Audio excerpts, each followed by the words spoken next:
நீங்கள் பார்த்துக் கொண்டிருப்பது நியூஸ் 21 செய்திகள். தமிழ்நாடு செய்திகளை உடனுக்குடன் தெரிந்து கொள்ள நியூஸ் 21 செய்திகளை பாருங்கள். உண்மை, உழைப்பு, உயர்வு. செஞ்சி நகர திமுக சார்பில் 2 இடங்களில் நீர்மோர் பந்தல் விழா நடைபெற்றது.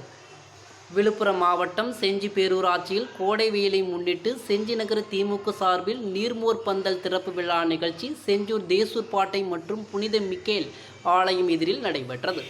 நிகழ்ச்சிக்கு செஞ்சி நகர செயலாளர் கார்த்திக் தலைமையில் நடைபெற்றது.